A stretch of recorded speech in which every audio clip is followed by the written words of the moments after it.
to get back into it, we just had some technical difficulties. Still got Chloe here, and we were talking about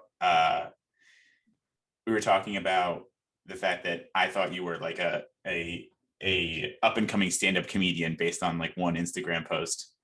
Um, Yeah. And it's so I think it's just so easy, like that's social media, right? Like if I post a life update, it's because it's something I'm proud of or something very specific.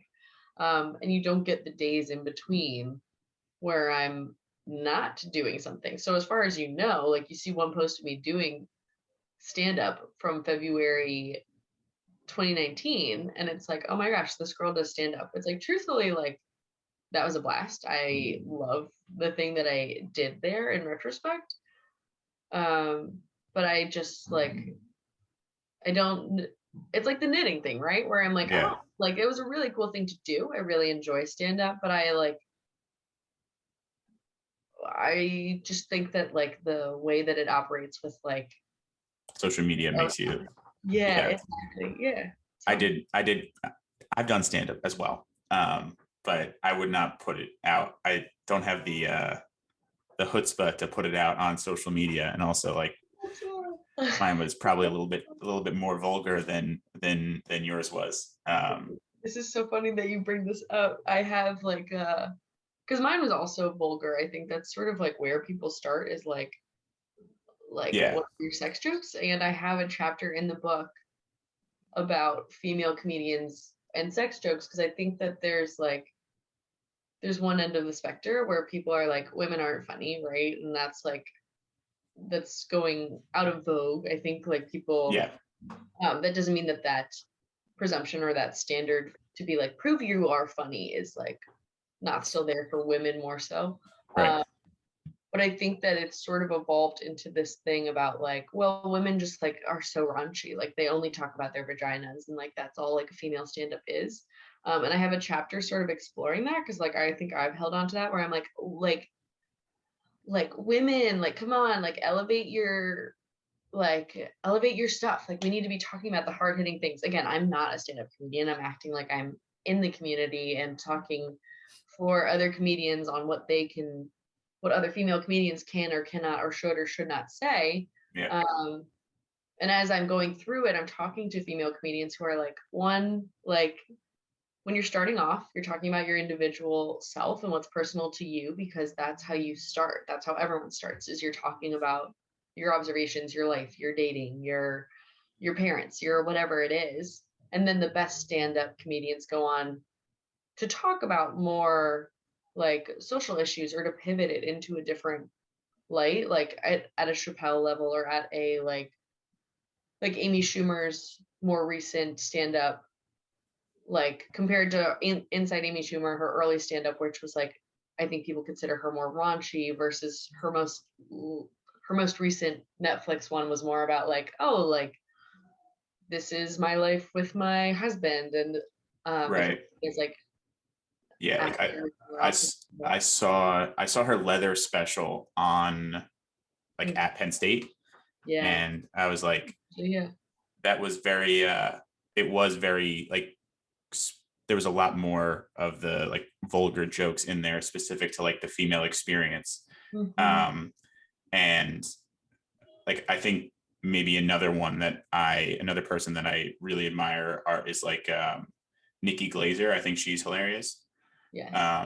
And oh, I'm gonna blank on the name. I want to say like Ilsa. Eliza Schlesinger. Yeah, yeah, one of the Mhm. funniest people I've ever listened to. Um, so like those two, I would say like those are two, and like you can see the trajectory of like any comedian because like I don't think it's specific to females that it starts out that way because like if you look at Chris Rock's first special, he was talking about very vulgar things and like was going as like heavy hitter as possible and the later in like Tambourine, which is his most recent special, he was like more onto like um more broader topics. But I had a weird thought about it where it's like you don't some people don't like the comedians at that stage. Like people prefer the comedians at their beginning where they choose the, I don't know if raunchy is the right way to say it, or maybe just like the low hanging fruit, like Yeah. Yeah.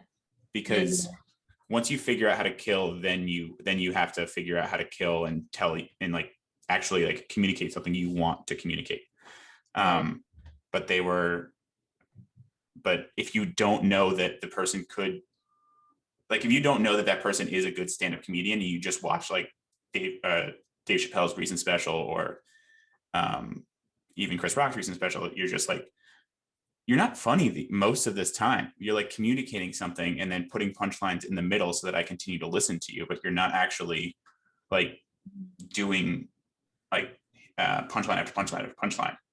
Right. So Yeah, and it goes into broader issues. So here, this is like, it's so funny that you brought this up, because I think I personally like Catholic school, Catholic bred, so I'm like to think that I'm cruder than I am, but still sort of have this like squeamish, like oh, like people are talking about sex, you know what I mean? And it's like there's like a little bit of that angle to it. So I'm in this chapter specifically, I was like looking at Eliza Schlesinger because she had voiced something in 2017 that was like this same sentiment I had, where it's like women like not everything can be a vagina joke. Like I'm out here making jokes about World War II. What is everyone else doing? And like people, understandably so, lashed out at her because they were like, one, like you're just beating down other women that are trying to get to your place. Like you're calling yourself a feminist, but then like casting a blanket and saying all female comedians aren't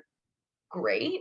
And so then I was thinking about myself having this opinion and exploring this opinion. And I was like, this is the perfectionism, right? Where I'm like, yeah, like women absolutely deserve to get on a stage as much as men, but they have to say it in the right way, right? So it's like you're always going to have critics no matter what. But if you're coming from like an underrepresented community, there's the extra pressure to be like, you are the representation for this other group. Like, really, like all these different female comedians, all of them could have a bit about dating or sex or like who knows what, and all of those are going to be different. So to say like one person is right and one person is wrong, it's like you're trying to sort of censor or like curb. And I think one piece of perfectionism, you brought this up a little bit at the beginning when you were like, I look at other people and I'm like, why aren't you doing whatever? yeah, Like I'm working so hard, why aren't you doing this? I think that's so easy to do at work. That's so easy to do. I've done that to my siblings. Like I'm the oldest of six, and like